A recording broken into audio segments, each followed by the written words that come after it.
Oh boy, here we are.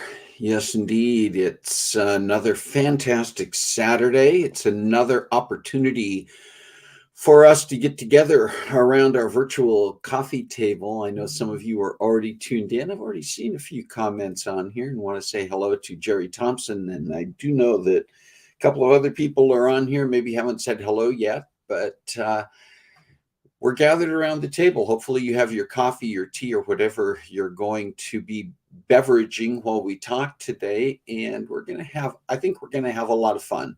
And I'm going to be joined by a guest co-host in just a couple of minutes. So put on the brakes, grab a cup of coffee, and join the conversation because it is time for Coffee Breaks with Steve.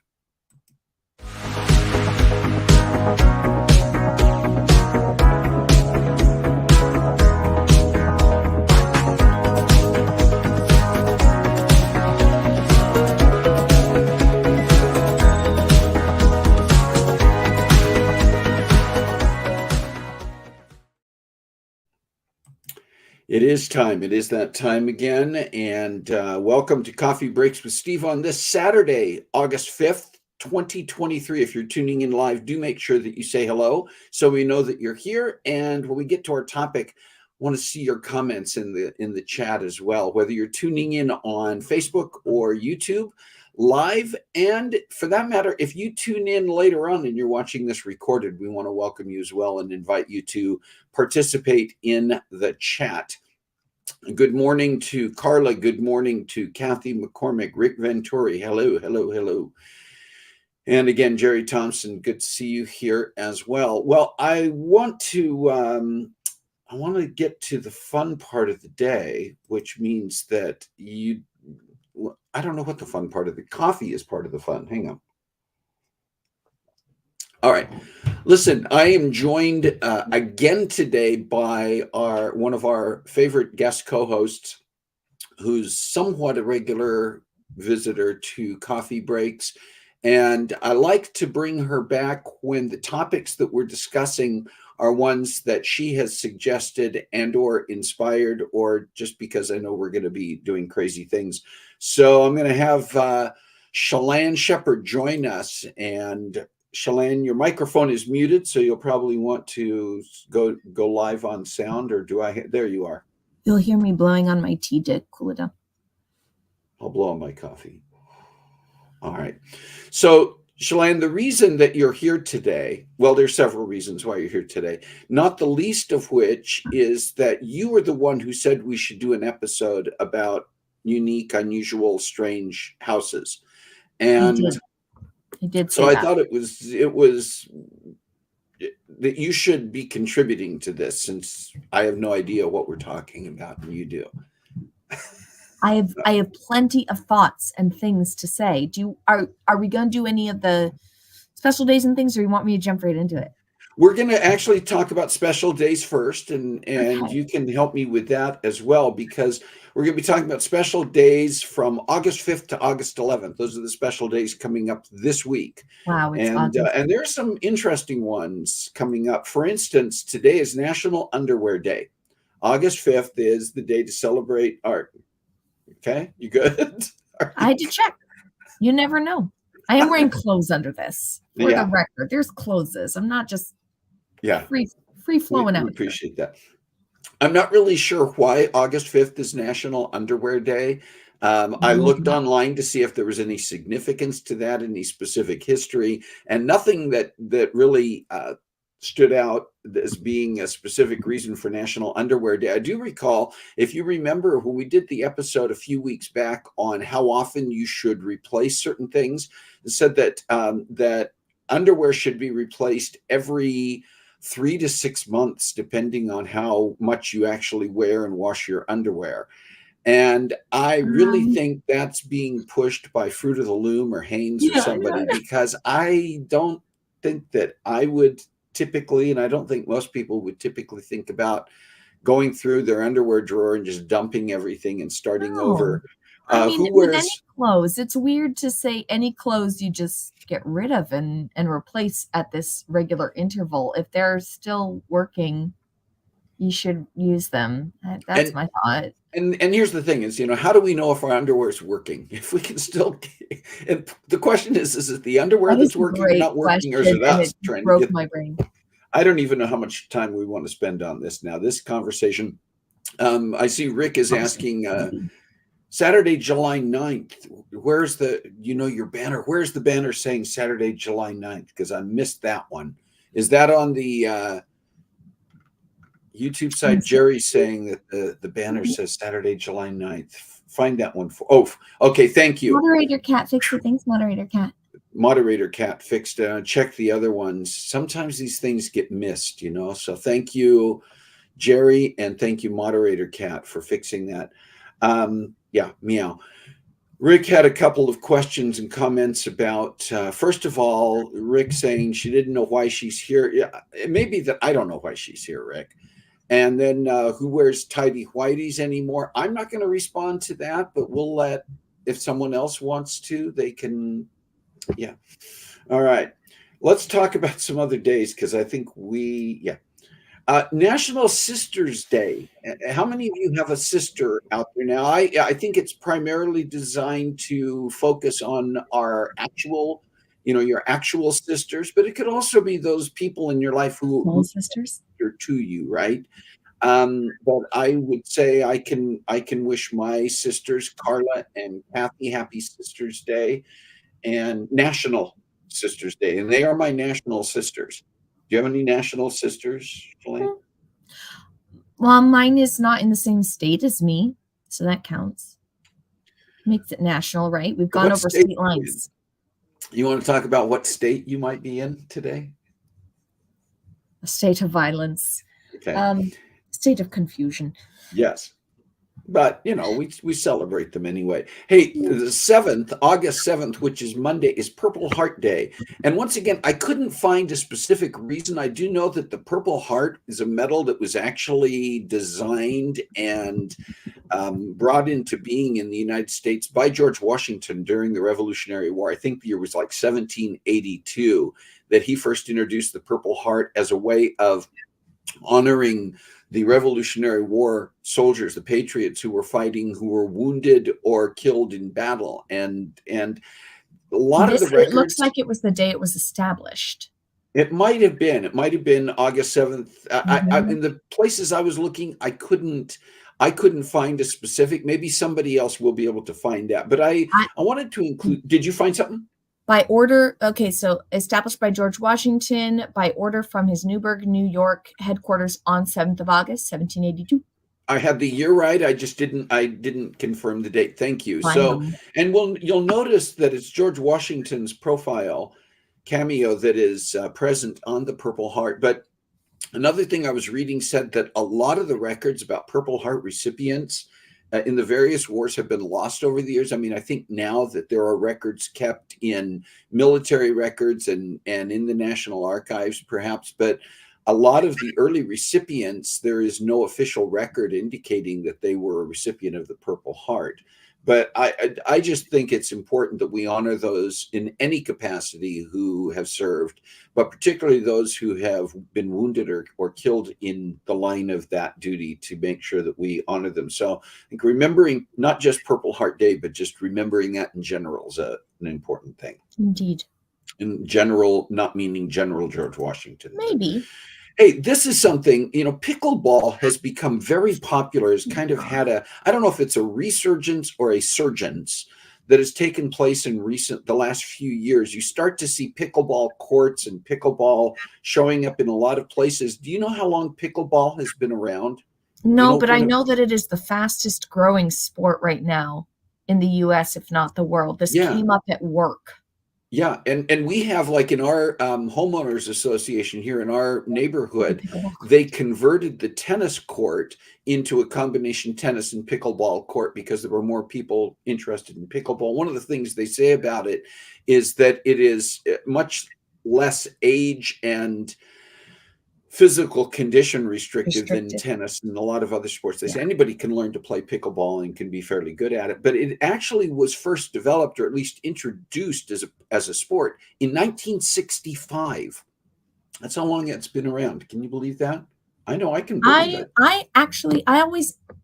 I always in my head, I think, assumed that sports were around in the Victorian era. Every sport was like created by the Victorians, wearing jodhpurs and little hats and bow And ties. they've just evolved and changed, and maybe they Yeah. changed the name. Like maybe it wasn't called pickleball back then. Maybe it was called vinegared cucumber ball. The salted vinegar cucumber ball. Yeah. But anyway, it's just interesting. We actually got the equipment to play pickleball and planned when the older grandsons were here for several weeks. They just left a couple of days ago, but we had planned on going up to our newly refurbished court and getting into the game. I didn't know We that. have yet to do that. So if you come back into town, we can play some pickleball. I have to come back into town because I left an audio book from my library there. You also left a computer cord and one blouse. So yeah, you need to come Fair back. point. Hey, August 9th. This is a day in history moment, but August 9th, 1974 is the day that the only time that we have had an American president resign from office. Richard Nixon resigned on August 9th. August 9th is also known as Veep Day or Vice President Day, and it celebrates all of the vice presidents. It celebrates those who have that succeeded to the office of president due to situations like Richard Nixon resigning or the death of a president, or in some cases, a vice president being elected president once the current president is no longer running and they kind of become the presumptive nominee for their party. But I very clearly remember, I don't think you clearly remember, Shalane, but I clearly remember that August 9th, 1974 date and all of that happening. And the interesting aside note to that is Gerald Ford, who had been the vice president, became president at the time of Nixon's resignation. But Gerald Ford has the distinction of being the only person to be president of the United States who was never elected to the executive. He was not originally Nixon's vice president, but the vice president at the time, Spiro Agnew, had to resign because of his own criminal activities. And Gerald Ford, who was a member of Congress, was then nominated to step into the vice president role. And then when Nixon resigned, Gerald Ford became president and then ran for election. I didn't realize he wasn't elected in. He wasn't elected in because of that appointment. He was confirmed by Congress, but never elected by the public, by the Electoral College. And then ran for president for the first time in 1976 and was defeated by Jimmy Carter. And so Gerald Ford was never elected into the executive, into either the vice president or president role. But anyway, happy August 9th. And then August 10th, National S'mores Day. For some reason, I was thinking we already talked about s'mores coming up in one of our previous weeks of talking about special days recently. So some of these have more than one place on the calendar. And I think, well, it's possible one was International S'mores Day or just S'mores Day. But I also think, again, you have lobbying for some of these things. So for instance, it might have been the previous one was the American Graham Cracker Association. And this was maybe the Marshmallow Society of America or someone else. Because Marshmallow Society, I'm looking them up. I'm hoping that they exist. You really want that to be a real thing, don't you? I do. Yeah. I don't even like marshmallows, but I want them to. The Marshmallow Foundation. The Marshmallow Foundation, is it like a nonprofit? That makes it sound like it's a nonprofit. It is, and it has to do with animals. I'm not sure why it's marshmallows, but it's the Stay Puft Marshmallow Man. It's the Stay Puft. All right. Well, August 11th, we had Sisters Day. We also have Sons and Daughters Day. So for any of us who have sons and or daughters, I don't know if it's Sons or Daughters Day. Like if you just have one or the other, can you still celebrate this? Because it shows both. I can celebrate you on the 11th, on Friday. I can celebrate you. And that's the option. That's the one time. Christopher and Carissa. And again, it's kind of like some of us have literally adopted children, sons and daughters, or stepchildren. And some of us also have those people younger than us that we've kind of just adopted into our families, into our lives. And so Right. I'm always of the opinion that let's just celebrate all of them, right? Yes. All I'm right. changing my angle. You Don't change like- your I angle. don't You like do the you. angle. You're going to. I know you're going to do it. Hey, I want to also mention what were you going to say? I said I'm changing my POV. Okay, that's a-okay. Birthday this week. Talking about, we didn't have a Brother's Day in here, but my brother Scott, your Uncle Scott, is celebrating a birthday on Thursday. So that is Thursday, right? Yeah, I have it wrong on my cheat sheet here, which day of the week it is. But it's Thursday, August 10th is my brother Scott's birthday. So happy birthday to Scott. Also wanted to update and share some additional information here. A few weeks ago, we had Alexis Kara-Gerbes on the show, actor and instructor. And at the time, she talked about she was getting ready to have a baby in July.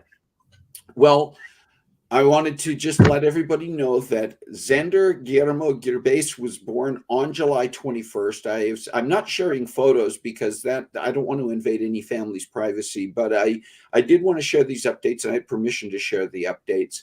So congratulations to Chris and Alexis and their family on the birth of Xander. Welcome, Xander. Yep. And then also some sort of extended family here. Brennan Venturi, Nicole Tigner welcomed Malachi Enrico Thomas Tigner. I love that. Just a couple of days ago on August 3rd. And so we want to welcome Malachi, or Kai for short, into this world. And then yesterday, Ariella Michelle Glavin, born to Aaron and Tamara Glavin. And she was a big baby, and she looks so cute. Those pictures I've seen. Already some great pictures on Facebook of Ariella along with her parents and all the grandparents. So congratulations to all the parents, grandparents, aunts, uncles, siblings, anyone who is a part of welcoming these little ones into the world. Just thought that was fun. Do you have a special? Go ahead. I'm sorry. I just said welcome, babies. Welcome, bebes. If you have a special day this week and we missed it, maybe you had a birthday, you have a birthday coming up, you have an anniversary, maybe you're giving birth right now, even as we're having a show. Okay. But if there's something special you would like us to celebrate with you this week, put it in the chat so that we can celebrate. And if you've got something coming up, say in the month of August or in the coming weeks that you want to make sure we include in our celebrations, please let us know about that so that we can put it on the calendar and make sure that we include you in that. I sprained my ankle yesterday. Can we celebrate that? We're not celebrating you spraining your ankle. I don't think that's appropriate. You know what? I think if you celebrate anything that happens in your life, it becomes an experience you learn from. Okay? So positivity. Well, happy sprained ankle to you. We could talk about how you sprained your ankle, but I happen to know it was a rather ignominious moment, and you've got to be thrilled that I was able to use ignominious in a sentence. I am. So proud of you. We're going to talk about some interesting houses today, and that's our. I want to make sure I have the right date on this banner. Yay, good for me. I want to make sure that that we had that, but. Now that's a house. Now, this was your idea, one of your many ideas for a topic that we should discuss. And there are a lot of ways that you can look at this. And I think there are interesting home designs. There are some that are absolutely bizarre. And sometimes that's the architecture. Sometimes it's just the paint job. And right. And you know, there are times you go through a neighborhood and you think to yourself, and part of it for me is, are these people ever planning on selling this house? I mean, our old house, the one that I mostly grew up in, for a long time was painted, and it was in Beaverton, Oregon. Or Tigard, Oregon. And it was painted once we left. We went back to see it, and it was orange and brown, which are the colors. It was basically Oregon University orange. Yeah. And we had just had it painted about a year before it went on the market. I mean, it wasn't like the paint was peeling or anything. We had it painted sort of a choice, my friend. Green. sort of yeah, but it fit the neighborhood, and then all of a sudden it didn't. Now, we were back in Portland just a couple of weeks ago with Remy and Jameson, our grandsons, and we drove them by the old neighborhood so they could see where their mom and aunt and uncle grew up. And it has been repainted. It's sort of a pale, light grayish color now. Which kind of like what it was to begin with. Yay! Kind of like what it was to begin with, yeah. But there are different. So we're going to talk about a variety of things that are houses. To me, part of what comes to mind when I think of interesting. And by the way, I really invite all of you who are watching to put in your own opinions about this. There's certainly different tastes and different ideas about what's appropriate and what fits. I think, though, that, for me, part of it is what's the curb appeal and resale value of a home, but also what does it do to your neighborhood? I mean, it can affect the home values of surrounding homes if yours is really bizarre, either in terms of the architecture or the color. But I always think but to each his own or her own. But I often think when I think about interesting and unique houses, the first thing that comes to mind are like Frank Lloyd Wright houses. I don't think Frank Lloyd Wright originated the idea of unique designs, but he definitely had, and you can still find, and this is a Frank Lloyd Wright. I don't know where this one is, obviously a desert location. I didn't record the specifics, but the first couple of pictures are just Frank Lloyd Wright houses that have that, I don't even know what you call it. Is it Art Deco? Brutalist? Is it brutalist? I'm not sure. Maybe. You might know. You might have a much better idea about these designs. But then there are also just so many different, just around the world. And sometimes the architecture and or the colors fit the culture of where they are in the world. Like we were talking to Remy and Jameson about the orange house concept, or sometimes find very brightly colored houses. And sometimes that's because people have come from a different country or a culture where that color scheme was much more fitting with the culture. And I see, like, for instance, Rick put on here, Rick says, I built a dome home once. Was that like a geodesic dome? Was that the design, Rick? Which was, again, Buckminster Fuller, you mentioned. Buckminster Fuller and the geodesic dome design were also a very popular thing at one point. You don't see them anywhere nowadays. I've never seen a dome home. I know that they were huge in the 70s, 60s, and 70s. Yeah. And I think you still see some. Well, I think you still see some as like cabins or similar to like the yurts. Yurts became more of a popular thing in recent years. But okay, here's one. This is in Serbia and near Belgrade, and it built in 1968 by a group of young men who decided that the rock on the river was an ideal place for a tiny shelter. It's still there as far as I know. And I would imagine that it's it doesn't even look like an inviting place to bring, unless there is a small dock on the other side. I'm like a Tudor. I'm a fan of four-door, far roomier. Yes. By the way, there's Scott. I didn't say hello to Scott yet. And happy pre-birthday to you, Scott. Also, I just wanted to mention a few other people who've joined the conversation since we last spoke here. I see Jerry Sederval on there. If I didn't say hello to you and you're on here now as part of the conversation, make sure that you say hello and force me to reply. And I would say, or Shalane can reply. But I can't see their commentary where I'm at unless you put it up on the screen. So if I'm ignoring you, it's because I don't have your commentary up. Sorry. All right. Talk bad about me. This is your opportunity. Yeah. Jerry Zetterval talking about the painted black. Black does not seem like a good color. There was one in when we were living in California, there was one that we would see driving that was like this color. It was like flesh toned color, which is just also odd for a house for me. There's certain things that just don't seem right. It turned out in the end, it wasn't painted. That was just, they collected enough human flesh. Maybe, you that makes you wonder, it seems wrong in many ways. They're calling this a toilet shaped house. And apparently, because I saw this show up on several sites, apparently that was part of the design idea, was to make it that shape. But this is in a town outside of Seoul, South Korea. And I mean, the nice thing you can say about it is a lot of windows, which my toilet does not have. But I don't. This I struggle with. I do like weird houses. I'd have to see the interior. Yeah, the interior would, but again, what does this do? What's the neighborhood? And what little bit?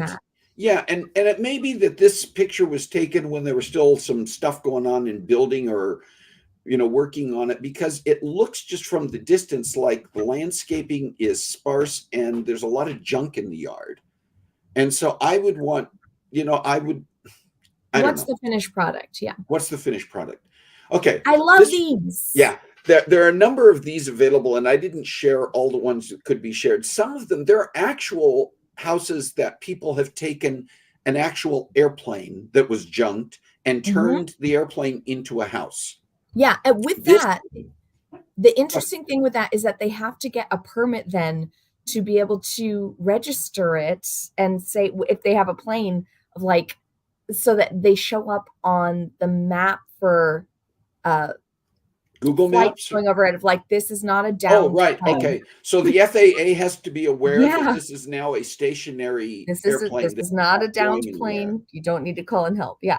That's interesting as well. This one is actually not a converted airplane. It was actually built to resemble an Airbus A380, the double decker. Again, I don't have anything on the interior of this one, but you see people riding by. I mean, it's a fenced yard or pad, and with stairs going up to the front and the back door. I'm curious if the house ever caught fire, would slides deploy so that you could get out? I would want to. Here's the thing: if you're going to make it in a weird shape, have that weird shape have purpose and meaning. I could absolutely value making a house in an airplane, but I would want the mobility of, like, we're taking off now and leaving this spot. I want that. Like a mobile home, like a mobile home, right? If you're gonna put it in an airplane shape, make it airplaneable. Okay, this one I've got. This one to me looked like styrofoam. Like one of those, not styrofoam, but what they're now creating. Yeah, no, I know what you mean. Recyclable boxes for food, and that have that kind of rough. But this looks blown on, which it may very well be. But this one is the Mushroom House. This one's in New York. And you can see, I mean, there's more to this than what is visible in just this picture. But I think the person might have been on mushrooms when designing it, but you know what? To each their own. Yeah. And you can see that it has more features in the background than what we're seeing right here. I mean, this is somebody went through a lot of care and design. And Carla says, I like the Mushroom House. Again, I say it may not be one person's personal taste, and someone else might say, okay. And by the way, if nothing else, I wouldn't be opposed sometimes to, like, with an Airbnb type of situation, staying in a themed or unusual house. Right? Yeah. Okay. This is not actually a house that's lived in. It was designed on purpose for a special exhibition. And at the same time, I just had to include it because there are homes. This is, again, an example of a design that in some cases people have put together, and the exterior looks upside down. The interior is right side up. In this case, they did this on purpose so that when you walk inside, all of the furniture, as you can see, the interior pictures are messing with your head too. But the idea walk into this, and what you would think of as, looking up, you're going to see everything on the floor. Right. So it's not designed to be lived in, obviously. But yeah. All right. No striped socks sticking out anywhere. Yeah. Oh, that's right. Yeah. No, I get you. I get you. All right. This is the Nautilus. And again, a Nautilus, you think about a Nautilus being the sea creature. I've seen this one. They also call it the shell house. Shell house or the snail house. This one's in Mexico City. And again, you're seeing just a glimpse of what it looks like. I'm sure there's a lot more to it than this. I would be interested in going through this one. The artistic care put into that makes me happy. That window, especially, and just the getting it to that point and the paint. I mean, like, if you're gonna go for something crazy, it's artistic, go all out. And that's one of the things that you find with a lot of these very unique artistically designed houses is that they were designed by and or being lived in by artists, by actual artists. And here's an example. A multimedia artist, Ricky Boscarino, designed this home. It's called Luna Park. It's located, talks about, on 8.5 acre. Okay, that's another thing. He's got 8.5 acres wooded. This is probably set back. We're not seeing this, exactly how close it is to the street. But number one, he's expressing his own artistic abilities and preferences. And number two, he's putting it on a piece of property where it's not just sitting out on, the corner of 3rd and Main among a bunch of other houses. And so he's doing his own thing in the privacy of his own estate. And I can appreciate that too. Yeah. But it's. I would have thought this house was in Portland. You can see though, he puts the inspirations, or the inspirations are listed here about some other places in other parts of the world that inspired this. And the unique home at the last sentence comprises of a semi-private home, museum, and workshop, which is open 3 days a week. So he's using this commercially as well. Right. And so, again, I have some appreciation for the reasons for the unique characteristics of this. Okay. That I have not seen. Wow. So 180 Does this make you anxious to look at? Yeah. So one of the things that was in one of the descriptions I saw of this is it makes you wonder about how sound the architecture is, with it being sort of stacked houses. And that's a good question. Presumably, this has had to go through some inspection process for someone to live in it. But one thing it does provide is quite a view if you get all the way to the top. And it says here it has a clear 360-degree view of Denali and the start of the Aleutian chain, a poem to the sky. So again, someone's preference about how they wanted to live. I'm okay with that. Yeah. It's not somewhere where it's going to interfere with neighbors, So. And I could see where if you're really truly building this with the tower framing, like a tower would be very stable there, and then just adding on the visuals of. Yeah, I mean, it looks, and it doesn't look rickety, but I mean, certainly the design is such that you would go, okay, I wonder if that's really stable. Do you feel it swaying as you get to the top? All right. This one I don't have descriptions for, but here are some examples again of interestingly artistically designed architecture with the curves and the sloping and everything. So what is your thought about this one? And I want to hear from our viewers too. Yeah, and you're seeing a very limited view. Say again? It's a very limited view. It is a limited view, but my initial thought is I like little creative details like that. With this, the impression I get is that an alien went back in time into fairy tales and it has a fairy tale residence element in the German Black Forest. Yeah, I would like to see a broader picture of this, and I would love to see the interior, but it's an interesting look. I like that curvature. Okay. This one's eclectic. I get this one when I see something like this, I almost get that sort of Winchester House sense that there were different thought processes. I mean, it looks like it started with a traditionally built house, possibly, and then a ship ran into it, and they made the best of it. And then a ship hit it. It's very fanciful.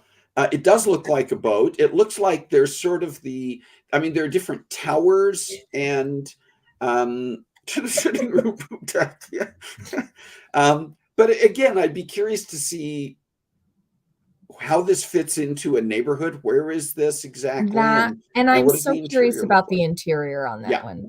Yeah, and how does one part of the house blend into the next part of the house in terms of that interior design? Too? Yeah. This one is either a little bit blurry picture, or maybe the house is blurry. Maybe the house is blurry, but either way, I feel like I know it's probably supposed to be a Barbie dream house concept, but my initial thought was a witch lives there and she's going to eat children. But either way, I mean, that's everyone's personal choice. Yeah. More pink than I would go for, but hey, they leaned into the style. What's the interior? Yeah, I want to see the interior again. Okay, this one very much has that fairy tale element. I love this. This one looks more like, if you kind of get a sense of the setting, this is like an Airbnb, cabin type of thing. And it's almost like the treehouse types of things, which I think we've got a couple of in here. That I love that old style. But I just want to get them out here. And I do want to see your, again, viewers in the chat, talk about some of these and let us know. All right. I want this. Now we're in the Shire. We're elves. I want this. And here's the thing. Outside of New Zealand, Hobbiton, it's like people do a Hobbit house, but they don't do it right. And I'm like, if you're going to do a Hobbit house, you got to do it by the book, literally. You got to have it built into the side of the house. I would love to see the interior of this one too. And I think this one might be in Hobbiton. This one might be in New Zealand. I think it is. I think it is. But I feel like they've turned the Hobbiton houses maybe into hotels, and I would love to stay there. This one looks like Jurassic Park met Among Us. Yes, right? That's where the Among Us look like Among Us characters. Yes. Gosh, show that to Jameson or Nicholas. I mean, this is wow. This is wow. Again, it appears to be a little bit remote, so that's okay. All right, now we're getting back into that sort of. This is like that sort of Art Deco.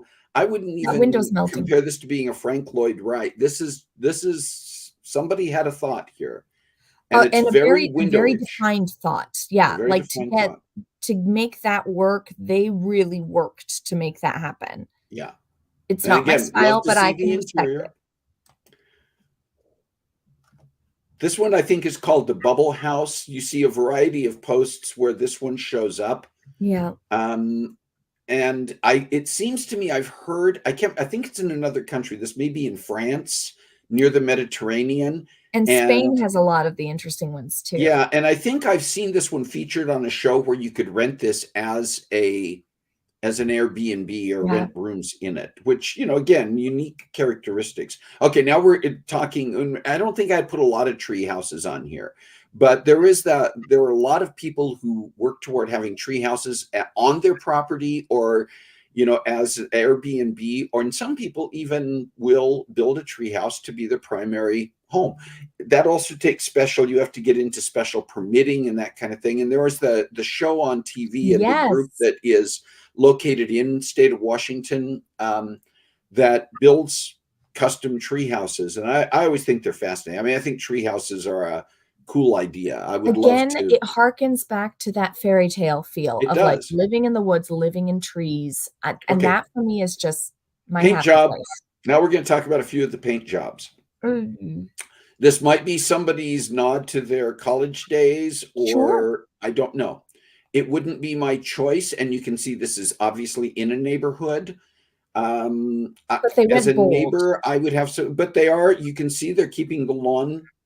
Mm-hmm. They got it looks very nice. It's clean. Intense colors that look very nice. All right. I might need sunglasses for this one. But again, this could be something cultural. It could be something that is, that fits. We don't see enough of the neighborhood to know. It might fit. I doubt it, but it might. I'm not sure this fits anywhere, but sure. A Louis Vuitton house. Oh, I can't. Oh, no. Yeah. Okay. If Louis Vuitton lives there, that makes sense to me. Price is probably marked up because it's a true Louis Vuitton, Yeah. There we go. Weird, but sort of cute in its own right. If it weren't surrounded by other houses. Who's going to feel about this? And if you get ready to put this on the market, I don't think you can put it up for sale like this. You're going to but also it does. It's either very cute, or it looks like somebody has smallpox, or like that like skin disease. Like you really go one way or the other real hard. Oh my gosh, this house has problems with its melatonin. Okay, here's a few interiors that will make you ask questions. I think. But again, super bold. I can appreciate that they went. Personal choice. I'm doing this. Personal choice, or it's a House of Ill Repute in New Orleans. I'm not sure which. One or the other. And this one again is just kind of there's a wow factor to the brightness and the overall. I'd be okay with the blue carpet if the wallpaper weren't grandma's wallpaper. Yeah, and obviously not sure exactly when all of this was put in, but again, this could be also the kids' playroom area. I mean, this, Sure. who knows? Whoo. Exactly. Whoo. Choice, bold choice. Bold choice, yeah. Okay. Do we want to comment? Do we even want to say anything that might just be? I don't know that we can say anything the shock that's not. Value. Yeah. And they get what they asked for. Yeah. I mean, wow.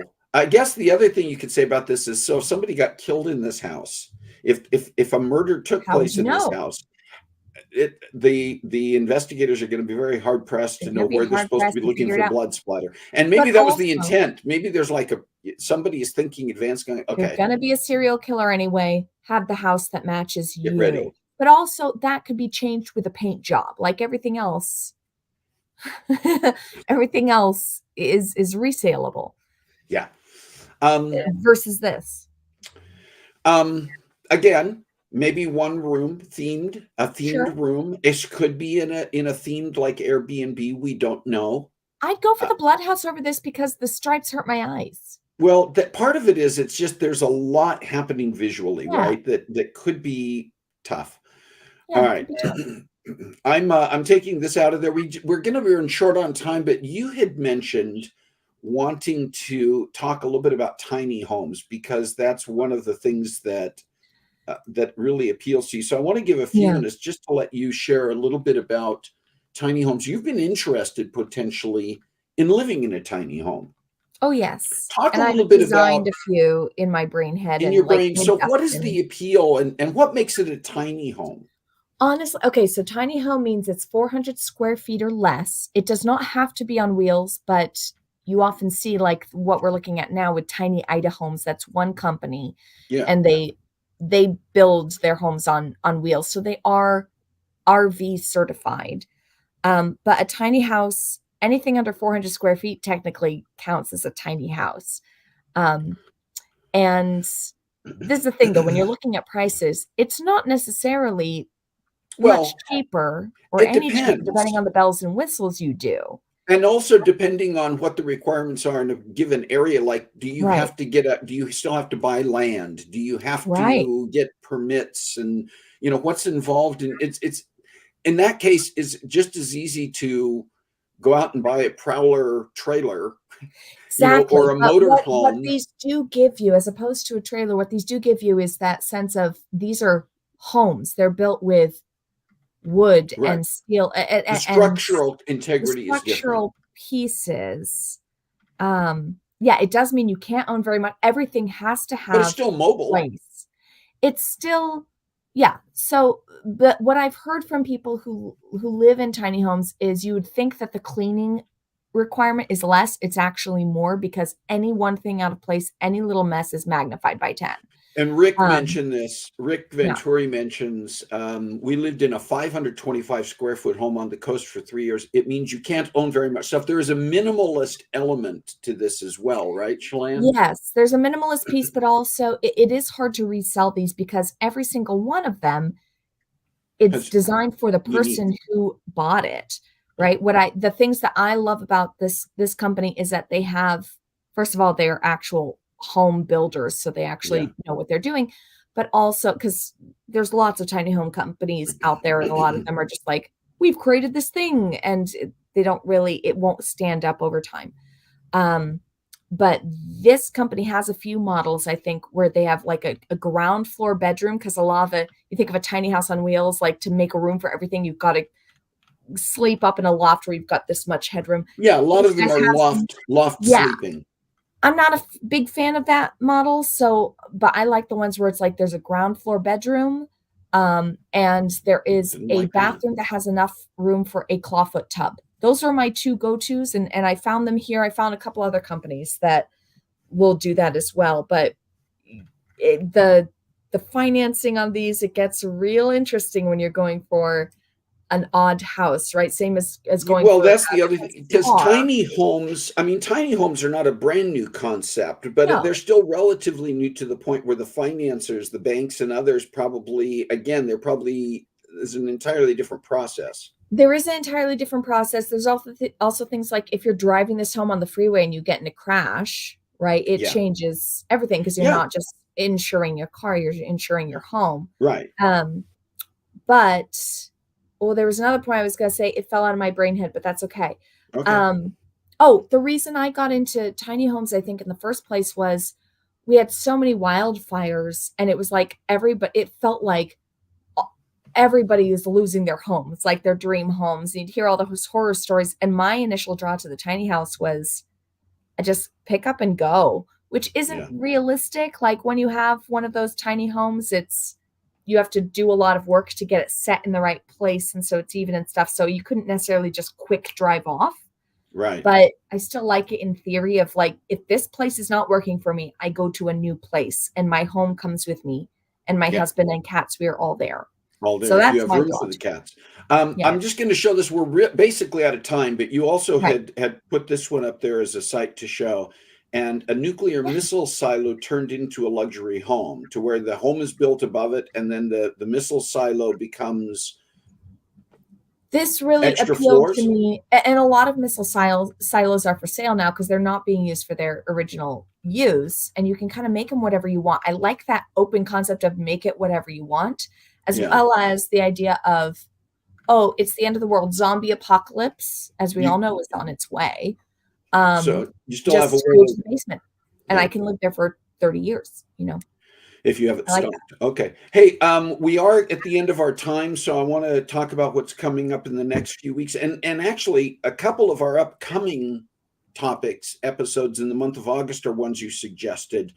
And so I may be asking you to come back on again in a couple of weeks, not next week, because, you can if you want to, but next week we're going to talk about the R word. What's the R word? The R word is retirement. We're going to talk a little bit about what retirement is and what it isn't. Is it for everybody, both from a standpoint of voluntarily retiring, and for some people in this day and age, they're saying, you know what, I'm going to have to continue working into my 90s. I cannot afford to and want to, and And what does it mean to you if you are retired, or if you have a vision of retirement in the near future, in the distant future?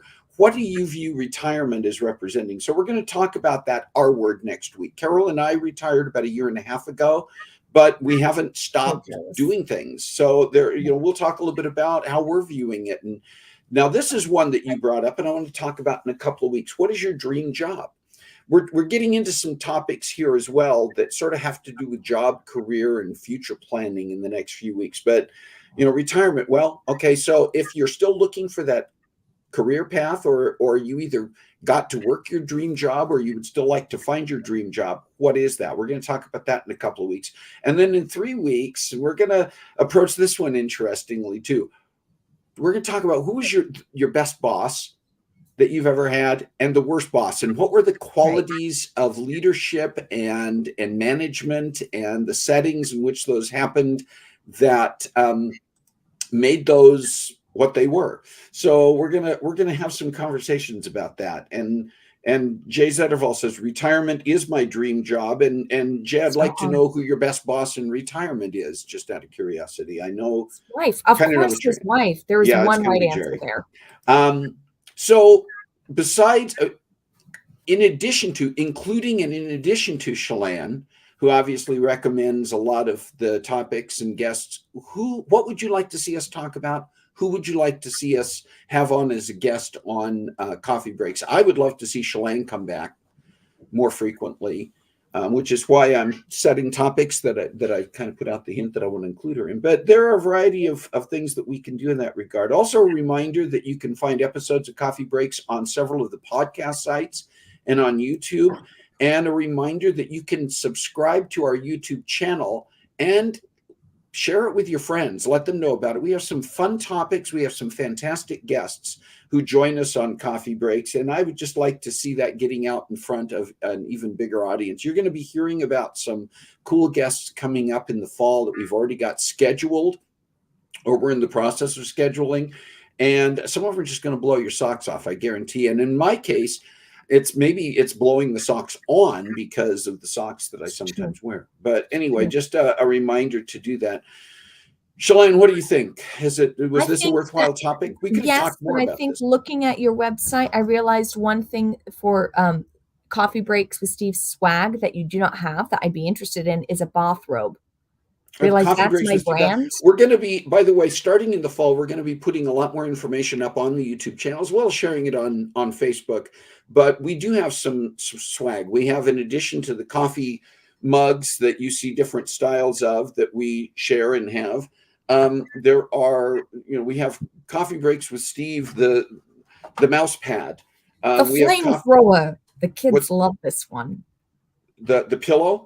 The flamethrower. The Coffee Breaks with Steve, the lunch pail. But no, we have a variety of swag and apparel but we don't have the bathrobe yet. And I think we need to work on that. So I'm going to be looking for your input there. What kind of swag should we have? But anyway, we ramble on. So in the meantime, I just want to thank you all for being here today, for participating in the conversation on this interesting and sometimes weirdly wild topic of unusual houses. And want to encourage you to come back next week. But what do we say about that? What do we tell people in the meantime, Shalane? Oh, shoot. I should have practiced this beforehand. I know. Find a way to make a difference in your world this week. Yeah, whether it has to do with the design or painting of your house or something else, find a way to make a difference. Yes. We can all do that. So God bless you. Thank you for being here, Shalane. We'll see you next time on Coffee Breaks with Steve.